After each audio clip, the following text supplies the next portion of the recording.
Withdrawing money from Facebook to your bank account is a straightforward process. Follow these steps to ensure a smooth transaction. Step 1. Access your Facebook account.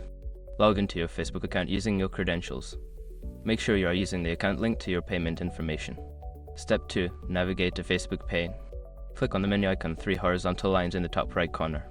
Scroll down and select Settings and Privacy, then click on Settings. Look for Facebook Pay in the Settings menu. Step 3. Link your bank account. In the Facebook Pay section, you will see options to manage your payment methods. Click on Add Payment Method and select Bank Account. Follow the prompts to enter your bank account details, including your account number and routing number. Step 4. Initiate the withdrawal.